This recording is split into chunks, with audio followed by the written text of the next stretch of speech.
Oke, kita lanjut lagi ke materi selanjutnya itu SVM, Support Vector Machine.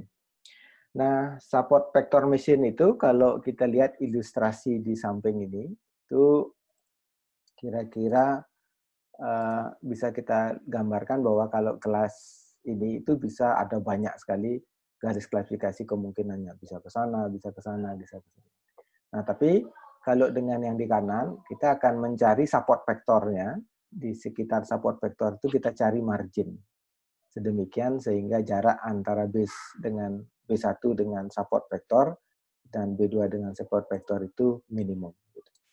Nah, itu yang akan kita hitung gitu dengan konsep support vector machine. Nah, ini vektor yang di sekitar inilah itu disebut dengan support vector, yang menyebabkan kita bisa menemukan decision boundary yang punya error yang kecil. Nah, kalau seintinya adalah kita menemukan hyperplane itu ya, hyperplane itu dengan rumus seperti ini.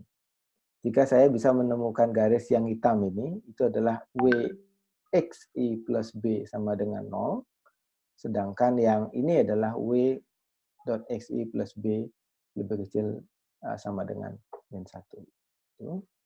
Kemudian yang terakhir adalah WXI plus B lebih besar plus 1, itu adalah klasifikasi untuk plus 1, sedangkan ini untuk min 1.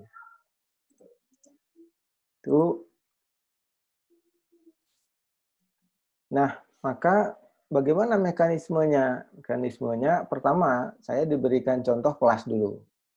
Kita berikan kelas seperti ini, kelas 1, 3, vektornya adalah 31, 3 min 1, 61, 6 min 1, itu kelas plus 1.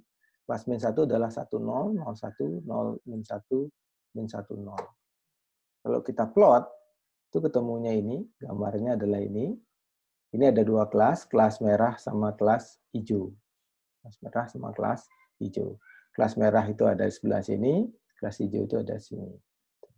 Kemudian dari gambar ini, nah ini kan yang merah ini adalah gambar support vektornya. Support vektornya untuk ini adalah ini. Ada 3. Maka bisa kita tulis bahwa support vektor itu dapat definisikan adalah untuk kelas merah S1 1,0 itu anggota kelas min 1. Sedangkan S2 itu adalah kelas hijaunya adalah 31, ini adalah 31, dan 3 min 1. 3 min 1. Maka itu adalah kelas hijau, dan anggota kelas plus 1. Hijau ini plus 1, yang merah min 1. Maka kalau kita sudah dapat support vektornya, maka kita bisa hitung. Ini support vektornya sudah kita temukan, itu di situ.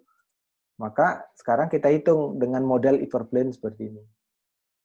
Alpha 1 CS1 dikali alpha CS1 ditambah alpha 2 CS2 kali CS2 ditambah alpha 3 CS3 CS1. Jadi di sini kalau Anda perhatikan CS1 S2 S3. Alfanya alpha 1, alpha 2, alpha 3. Jadi di sini itu basisnya adalah, tapi yang di kanan itu semuanya S1 S1 S1 S1. Jadi ini basisnya adalah support vektor pertama. Support vektor pertama itu kenapa disama dengan min 1? Karena kelasnya min 1. Karena S1 itu milik kelas min 1. Coba lihat di atas itu, warna merah itu milik min 1. Kemudian alpha 1, S1, S2. Sekarang S2 jadi basis. Yang S2-nya pasti tetap S2, S2, S2. S2 di belakangnya. Yang depannya juga S1, S2, S3. Maka ini kenapa plus 1? Karena kelas di atas itu adalah S2 itu anggota kelas plus 1. Kemudian yang ketiga, maka basisnya yang S3, di belakangnya berarti S3 semua. S3, S3, S3. Kenapa plus 1? Karena S3 itu milik kelas pertama. Itu. Maka dari model hyperplane ini, kita punya CS1, CS2 itu artinya, ini saya tuliskan CSI plus bukan plus nih, dot ya, kali SJ itu sama dengan SI kali SJ transpose plus B. B-nya itu biasanya 1. Coba kita cek. S1 transpose ini si S1, S1 transpose. Jadi si S1, S1 transpose plus B. S1 apa? 1, 0. S1 juga 1, 0. Kalau dijumlahkan sama dengan 2. Kenapa 2? Karena perkalian vektor kan. Ini dikali ini itu sama dengan 1 kali ini, 1 ditambah 0 kali 0. 1 ditambah 1 sama dengan 2. Kita contohkan S1, S2. S1, S2 plus B. S1, 1, 0. S2, 31, 31. 1 dikali 3, ditambah 0 kali 1, 3. Ditambah 1 sama dengan 4. Itu cara ngitungnya. Maka kalau kita hitung seterusnya, nah hitung semuanya, maka dapatnya ini. Untuk S1, si S1, si S1, itu dapatnya 2. Kita tulis 2 alfa 1. Alfa 1-nya ingin kita cari. Kemudian S1, S2, S1 itu sama dengan S1, S2 itu dapatnya 4. 4 alfa 2. Kemudian S3, S1 bisa kita hitung dengan cara yang sama. S3-nya berapa? 31 dikali S1, 1, 0, 3 ditambah 1. Juga dapatnya adalah 4. Berikutnya dan seterusnya, kita hitung, maka S1, S2 dapat 4. Kemudian S2, S2. S2, S2 berarti 31. Sini 31, 3 kali 3, 9, tambah 1, 10, tambah 1, dapatnya 11. Dan seterusnya, maka kita dapatkan persamaan ini. Kalau banyak support vektor mesinnya, maka ininya akan besar. Nah, bagaimana cara menyelesaikan kalau persamaan linear simultan seperti ini yang besar? Maka ada banyak metode yang bisa Anda pakai. Ini ada di numerik. Nah, maka sekarang kita mendapatkan persamaan. Ini kan persamaan linear simultan. Kalau kita menggunakan salah satu linear simultan equation algorithm untuk menyelesaikan ini, maka kita dapat alfa 1-nya ini, alfa 2-nya ini, alfa 3-nya ini. Tuh. Nah, sekarang dari data support yang kita dapatkan, kita hitung dengan model hyperplane, maka saya dapatkan alfa 1, alfa 2, alfa 3. Setelah dapat dihitung, maka kita hasil dari alfa ini kita masukkan ke dalam offset W hyperplane. Offset dan W hyperplane persamaannya adalah W sigma I alfa I kali SI. SI. Nah, sekarang alfa 1 mana? Ini minus 3,5 dikali S1. S1-nya adalah 1, 0. Saya coba lihatkan. Ini kita punya 1, 0 tadi di sini. S1-nya 1, 0. Maka 1, 0. Kenapa ada 1 di bawahnya? Karena ada B, bias. Jangan lupa biasnya ya. Bias itu selalu 1, biasanya 1 semua. Kemudian yang alfa 2 berapa? 0,75. 0,75 ditambah S2. Dikali S2, sorry. S2 ditambah B di bawahnya. Ada B-nya. B-nya adalah ini. Kemudian 0,75 min 3 min 1 B. Kali B. Ditambah B. Maka ini kalau dijumlahkan semuanya, ini jadinya 1, 0, min 2. Jika dikalikan, ini dikali ke dalam dulu, min 3,5, dan seterusnya, maka didapatkan ini. Maka kalau demikian, maka hyperplane W itu adalah yang atas ini, maka sekarang kita dapatkan W-nya itu adalah ini. B-nya itu adalah ini. Maka ini B, ini W, ini B. Itu. Nah, yang ingin kita cari kan mencari nilai W dan B yang untuk memenuhi persamaan support yang kita punyai, support yang kita definisikan di atas atau yang kita punya di atas. Coba kita cek, kita plot di hyperplane, maka kita temu dengan W tadi, kita temu garis klasifikasinya di sini. Di sini. Maka kelas yang sini diklasifikasikan yang kiri, dan yang di kanan garis diklasifikasikan jadi merah, ini jadi orange. Nah, kalau kita, dari model SPM di atas, tentukan kelas, misalkan ada soal XI sama dengan 1,5 min 1 transpose. Kita disuruh menentukan dengan W yang kita punya tadi, kita disuruh menentukan apakah ini masuk kelas pertama atau kelas kedua. Atau kelas negatif 1 atau kelas positif 1. Coba kita hitung. Kita punya sudah model hyperplane-nya adalah W-nya adalah 1,0 dan B-nya adalah min 2. Kita udah punya model, tinggal kita masukkan ke hyperplane yang ini. Persamaan ini. Kita masukkan saja. Misalkan, F-nya adalah, sesungguhnya ini kan semuanya bentuknya nih, W kali XI plus B kan ya. W-nya berapa? 10. 10 dikali 1,5 min 1 transpose. Kalikan aja 1,5, 1,5 dikurangi 2. Ini kan 1 kali 1,5 tambah 0 kali min 1 dikurangi 2. Dapatnya min 1. Karena dia negatif 1, kita lihat ke sini. Mana negatif 1? Oh, karena lebih kecil sama dengan negatif 1, maka dia diklasifikasikan ke kelas min 1.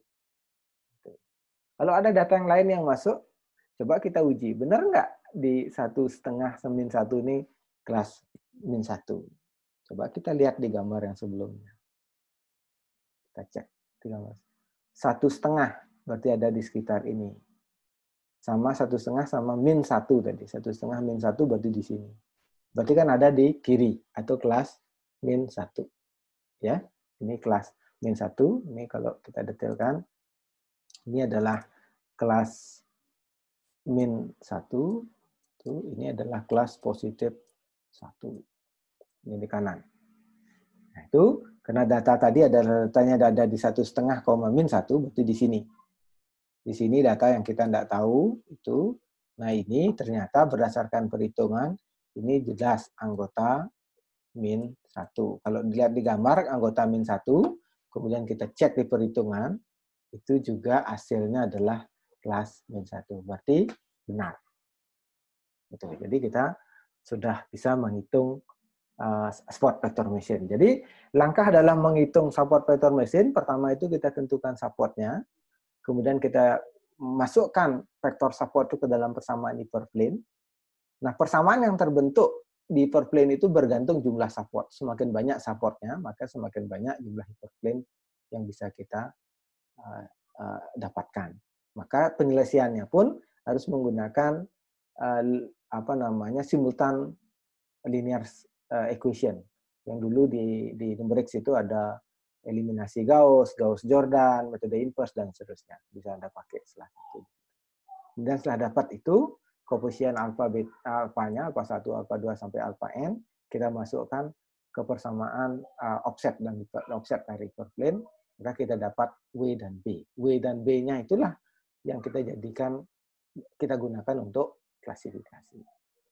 Nah, dalam konteks ini, apa yang dimaksud dengan training pada ISPM? Training pada ISPM itu adalah suatu proses menentukan nilai terbaik dari W dan B dari dataset masukan. Itu yang adalah menentukan nilai W dan B dari dataset masukan. Sedangkan proses klasifikasi adalah proses memprediksi input vektor menggunakan nilai W dan B yang kita dapat pada proses training, apakah input vektor itu masuk ke anggota kelas 1 atau kelas yang lainnya. Nah, kebetulan yang kita demokan tadi itu adalah namanya adalah linear support vector machine. Ada nggak support vector machine yang non-linear? Ada banyak. Ini contohnya, bahwa beside linear kernel, other kernel of ISPM itu seperti ini. Anda bisa cari di DataFair. Itu ada polinomial, ada Gaussian kernel. Jadi kernelnya itu yang kernel itu maksudnya adalah si S1 dan kali si S2-nya itu tadi kan linear. Linearnya cuma X plus B gitu. Kalau enggak non-linear bisa dia ke eksponensial dan seterusnya. Itu bisa. Tergantung kernelnya. Itulah yang dijadikan kernel. Si S1 sama si S. Si-nya itu kalau linear, maka bentuknya persamaannya tadi kan X plus B, yaitu X transpose kali X plus B. Kalau tidak non-linear itu bisa bentuknya. Itu dari sisi SPM. Nah, ada pertanyaan sampai di situ? Saya mau nanya, Pak. Boleh. Kan tadi ada sebelum ngitung hyperplane, ada nyari support vector. Nah, kan tadi kalau nggak salah pengambilan support vektornya itu dilihat dari grafiknya gitu, Pak. Kan ada ngambil 3 tadi kalau nggak salah. Itu ada ketentuannya nggak sih, Pak, ngambil support vektornya itu sendiri? Ada. Ketentuannya kan kalau kita lihat dari gambar, Kita cek dulu balik ke belakang ya. Nah, ini kan kita lihat kalau kita punya dua kelas ini, jarak mana di antara dua kelas itu yang paling terdekat. Kalau kita hitung ini kan kalau ini terhadap ini kan paling pendek dia dibandingkan dengan yang lain. Jadi jaraknya. Kita hitung jaraknya. Misalnya kita hitung dulu jarak ke sini, jarak ke sini, jarak ke sini, jarak ke sini kan jauh tuh. Kalau jarak ini terhadap ini kan paling pendek nih. Itu sama itu ya. Sekarang coba kita hitung jarak ini terhadap ini. Pasti lebih panjang dari jarak ini. Nah, cara menghitungnya adalah berdasarkan jarak terpendek di antara dua kelas. Gampangannya, kalau ini kan ngitungnya panjang ya. Panjang ngitungnya. Nanti bisa caranya adalah kita cari rata-rata kelasnya di sini dulu, dapatnya di sini. Rata-rata kelasnya sini, dapatnya sini. Nanti kita ketahui bahwa di antara rata-rata itu jarak terhadap rata-ratanya itu berapa. Nah, vektor yang paling dekat dengan itu, nah itulah yang disebut dengan support. Itu yang bisa kita ambil sebagai support vektor. Bisa dipahami? Kalau banyaknya sendiri ada minimalnya nggak, Pak? Enggak. Tergantung. Kalau misalkan di datanya banyak, maka support vektornya pokoknya jarak yang paling pendek dengan dua kelas yang satuannya. Oh iya. Ya, Pak. Banyak. Kalau banyak ada di sini, ya tentu banyak. Konsekuensinya apa kalau banyak? Kalau banyak konsekuensinya itu di sini yang banyak. Ini persamaan ini jadi banyak. Kalau ini 3, maka asli 3 kali 3. Kalau 4, jadi 4 kali 4. Kalau 5, 5 kali 5. Kalau 100, jadi 100 kali 100. Makanya Anda belajar numerik kan? Kalau 100 kali 100 menyelesaikan gimana caranya kalau tidak begitu? Nah, itulah. Makanya kita belajar numerik sebelumnya. Nah, ini di sini dipakai. Tuh, oke? Oke. Bisa diikuti kan perhitungannya ya? Ya, bisa, Pak. Masih bisa. Bisa. Sekarang, oke. Nggak apa-apa. Kalau kayaknya nih memang saya desain slide-nya itu agak detail kok, agak detail. Sekarang saya ada pertanyaan lain nggak? Nggak ada? Belum ada. Izin bertanya, Pak. Oke, boleh. Ya. Untuk yang slide sebelumnya tuh, misalnya didapat nilai F-nya sama dengan 0, nah ini. Nah, kalau dapat sama dengan 0 itu garis ini ya? Itu namanya unclassified. Tak terklasifikasikan. Ya. Makanya biasanya itu artinya gini, kalau dia 0, persis datanya situ ada di sini. Persis misalkan 20, pasti dapatnya 0. Itu enggak bisa diklasifikasikan. Saya mau klasifikasikan mana? Bingung. Ya, unclassified namanya datanya. Tapi biasanya untuk data yang besar jarang terjadi seperti itu. Jarang sekali. Ya. Paling dari sekian itu maka kita sebut itu adalah data yang tak terklasifikasikan, tidak bisa diklasifikasikan. Jangan dipaksa untuk diklasifikasikan karena memang dia berada di garis yang tingkat kemiripannya tinggi. Itu sama dengan disuruh membedakan HP Xiaomi yang serinya sekian sama sekian. Sepintas nggak bisa dibedakan. Atau orang kembar yang identik. Sulit dibedakan. Memang tak terklasifikasikan. Oke? Ada lagi? Terima kasih, Pak. Oke. Tidak ada? Kalau tidak ada, kita lanjut ke Knight bias. Ya, ini basisnya probability. Probability space, kalau kita belajar probability space, kalau ini ruangnya ini itu probability-nya 100, gitu kan? Begitu kita masukkan data, maka data X ini probability-nya 30, dari space yang tadi 100, maka yang bukan X itu 70. Ini teori probability biasa. Kemudian ada X dan Y, kejadian X dan Y. Kalau X itu adalah 20, Y-nya 40, maka bukan X dan bukan Y itu 40. Kemudian ada probability yang bergantung atau conditional probability. Conditional probability itu artinya kalau dependensi itu misalkan gini. Ini traveling sama shopping. Itu disebut dengan dependensi. Ya. Karena dia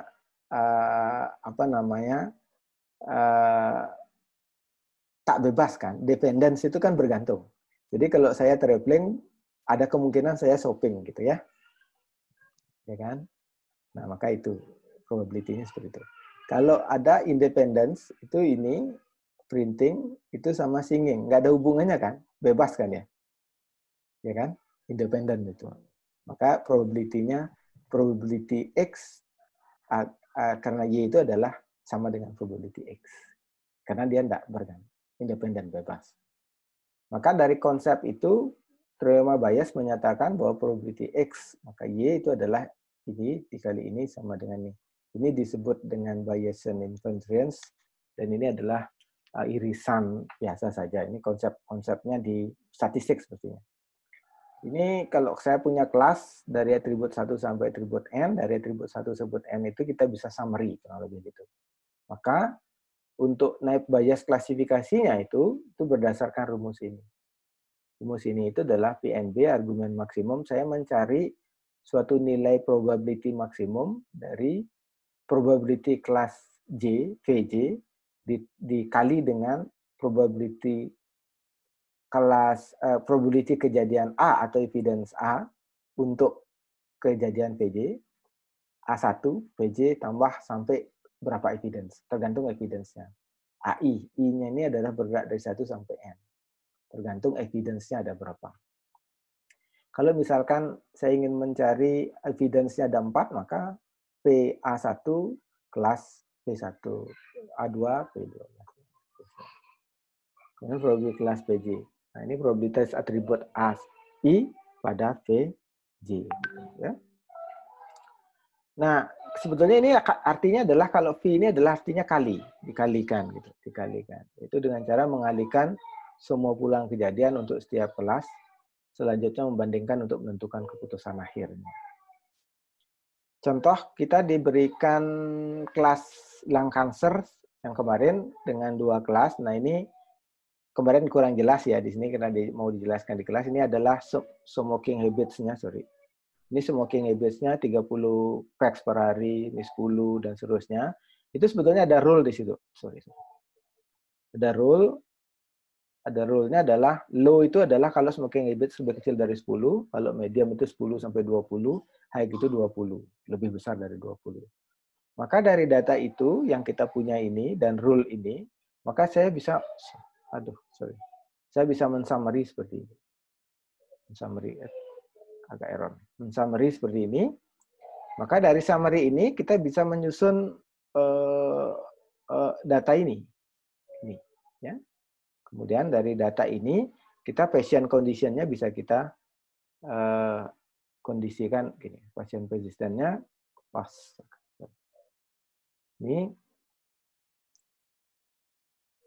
Ini agak error sedikit, sorry. Saya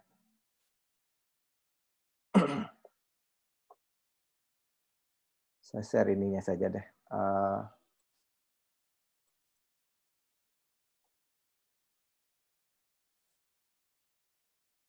Kelihatan? Halo? Kelihatan, Pak. Kelihatan, Pak. Kelihatan, Pak. Oke, kita share ini aja ya. Saya ini biar dia main agak ada masalah di ini. Nah, dari sini kita bisa summary gitu ya. Misalkan low itu kan kurang dari 10. Kita lihat aja kurang 10 yang yes kalau answer-nya. Maka ada 4. Low yang yes, kita tidak lihat. Ini 0 berarti low, yes 1. Ya. Kemudian kita cari lagi sampai yes 2. Ini yes ada 3 juga, ini 0, 3. Kemudian terus ke bawah, ini yes 4, maka 4. Yang no untuk low, ini cuma 1. Yang lainnya yes. Gitu. Dan seterusnya. Kita hitung kalau yang medium misalnya, yang medium yes. Medium yes itu kalau medium itu 10 sampai 20. Kita cari 10, enggak. 10 ini, yes 1. 20, no. 17, no.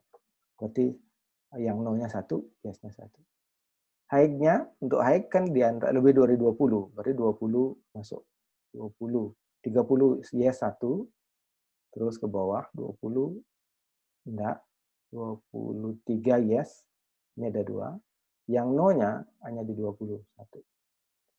Nah, cara menguji benar hasil perhitungannya adalah jumlah total ini harus 10. Kalau ditotalkan kanan, ini 5, ini 2, ini 7, kalau totalnya 10. 10-nya dapat dari mana? Di jumlah ini. 1, 2, 3, 4, 5, 6, 7, 8, 9, 10. Ini sampelnya. Kalau dapat 10 ini berarti benar hitung-hitungannya. Kemudian pasif, kita cek. Pasif yang yes. Pasif yes, terus kankernya yes. Pasif yes, kankernya yes. Kita lihat yes di sini, kankernya yes 1. Dari yes ada 2, 3, 4. 4 ya, 4. Pasif yes, pasif no, kankernya yes. Pasif no, kankernya yes. 1, 2,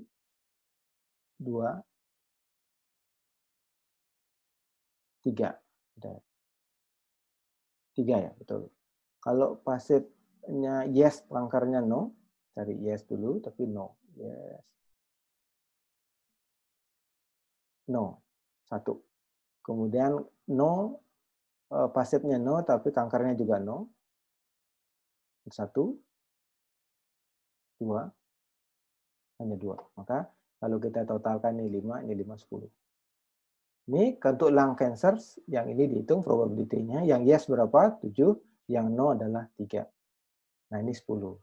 Maka dari data ini, kalau kita hitung probability-nya, nah, bisa kita buat seperti ini. Smoking habit-nya high, kankernya yes. Itu adalah 2/7. High, kankernya yes. Ini 2. 7-nya datang dari mana? Dari kanker yes. 7. Oke. Kemudian kalau smoking habits-nya high, kankernya no. 1/3. Kenapa 3? Datangnya dari kanker no 3. Dan seterusnya. Sampai smoking habit medium. Medium yes 1. Yes-nya 7, 1/7. 1/3. Low 4/7. Low no 1/3. Dan seterusnya. Maka kita dapat probability-nya ini. Sedangkan probability cancer-nya itu adalah 7/10, 3/10. Itu dapatnya. Nah, kemudian untuk kasus orang pasien kondisinya adalah smoking habit low, pasif perokok pasif, ya, maka kita hitung. Untuk kanker yes dulu. Kanker yes berarti probability low kanker yes. Probability pasif yes, kanker yes. Probability kanker yes. Maka kita hitung kanker probability SH low tadi di sini. SH low kanker yes 4/7. 7 dan seterusnya. Kemudian yang kemudian pasif yes kanker yes, pasif yes, pasifnya yes, kanker yes 4/7 juga, 4/7. Kemudian dikali 7/10 probability kankernya. 7/10 kali 122 sekian. Sedangkan kanker no, pasif low kankernya no, smoking habits low kanker no 1/3. Pasif yes kankernya no, pasif yes kankernya no 1/3 juga, dikali peluang kanker no 3/10. Dapatnya 3,3%. Dengan hasil ini, karena cari argumen maksimum tadi kan, yang mana maksimum? Yang ini. Maka orang ini kanker lungs atau kanker hati dengan data yang seperti ini. Itu kesimpulannya. Maka training di sini adalah sesungguhnya mencari ini. Training di sini adalah mencari ini. Nah, berikutnya contoh yang lain itu sama dengan diketahui dataset berikut ini sekumpulan data ini, maka tentukan apakah keputusan permainan jika kondisinya ini. Maka kita harus lakukan hitung summary dulu. Hitung summary dulu, dapatnya ini. Ini adalah jumlah kejadiannya atau events-nya. Setelah itu, maka dapatnya probabilities-nya ini. Setelah dapat probabilities ini, kita dari kejadian jadi event ke ini, maka dapat probabilities ini sama saja. Kemudian dari situ baru dihitung. Nah, ini sama dengan tadi. Play yes, dapatnya 9 play no, probability sekian. Sekarang kita hitung. Untuk play yes itu, play yes, probability play yes dulu dikali sunny yes, cool yes, high yes, true yes. Nah, dapatnya sekian. Kemudian untuk no, play no, sunny no, cool no, dan seterusnya dapatnya sekian. Ini dicari argumen maksimumnya. Yang mana maksimum di antara ini adalah ini. Maka kesimpulannya adalah no. Nah, di sini kalau kita lihat ini tuh dari situ, maka ini kita bisa lihat. Nah, ini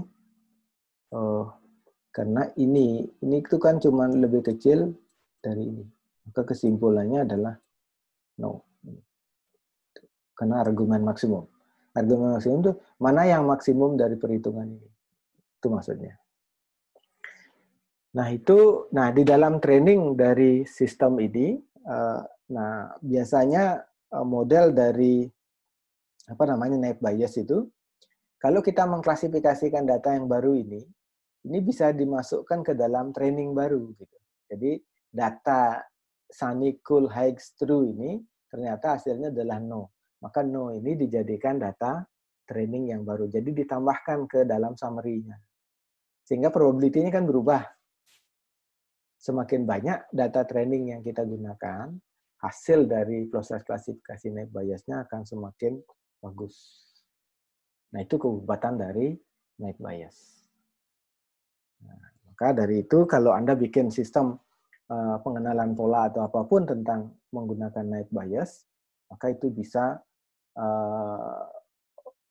ada proses retrainingnya. Artinya ketika data yang baru yang kita masukkan ke dalam sistem, itu jawaban itu hasil klasifikasi itu dan divalidasi oleh ahlinya. Misalkan kalau ini sistem pakar, maka itu dijadikan sebagai training sehingga probability-nya dari data trainingnya berubah, bisa di-upgrade. Semakin banyak, karena dalam statistik, semakin banyak data yang kita gunakan untuk training, itu hasil klasifikasinya akan semakin baik. Nah, ada pertanyaan sampai di sini? Halo? Halo? Paham, Pak. Paham ya? Oke. Kira-kira itu untuk klasifikasi ya. Mudah-mudahan. Halo? Tes. Nah, hari ini cukup itu dulu. Nah, minggu. Halo, tes. Kita matiin speaker, Pak. Matiin. Oke. Nanti mungkin gini. Nanti hari ini cukup sekian dulu.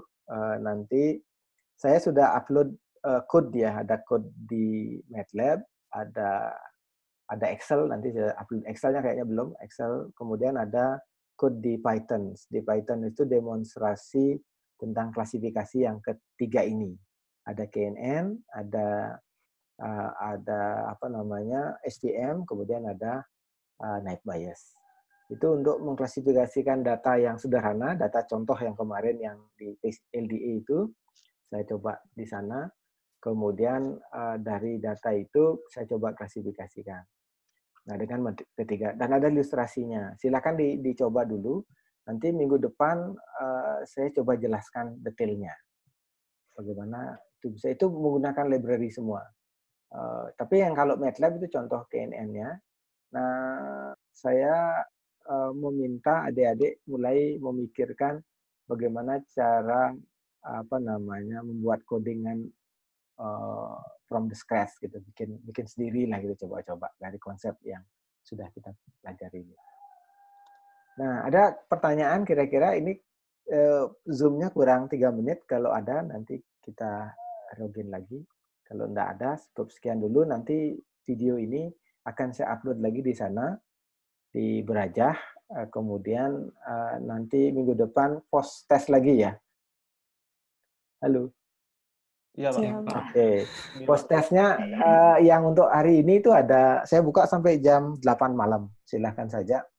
Itu dicoba-coba untuk materi yang minggu lalu. Cukup sekian ya. Cukup dulu segini ya. Iya, Pak. Oke, mudah-mudahan lebih dipahami dari yang kemarin ya.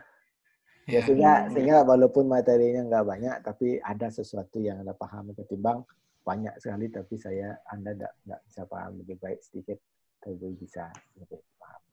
Siapa? Nah, untuk tugas besarnya mungkin sedikit perubahan ya. Kita bisa kelompoknya mungkin bisa lebih banyak. Kita anggotanya berapa ya orangnya? Yang join sekarang 11, Pak. Yang 11. join di kelas yang Seharusnya kelas ada ini. berapa? 20-an. Di grup itu ada 13 orang. Ada 12, Pak. 12 ya? 12, ya. 12. Mungkin kita jadikan 3-3 masing-masing ya. Silakan dicari permasalahannya apa yang bisa Anda kerjakan. Mau pakai data yang di internet juga bisa.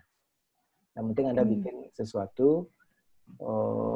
Kalau bisa nanti bisa sampai ada yang dibandingkan. Kalau misalkan pakai library itu kan ada cari magic number lah gitu pakai library.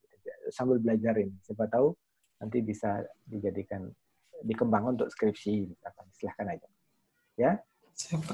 Ya silakan dibentuk sendiri Mas Akib nanti koordinatornya ya. Ini kurang semenit nanti ya. Minggu depan saya jelaskan code-nya ya. Silakan. Oke, mungkin itu dulu hari ini. Sampai jumpa di hari Senin minggu depan. Selamat mencoba prosesnya ya. Ya, terima kasih, Pak. Ya, bye-bye ya. Yeah. Oke.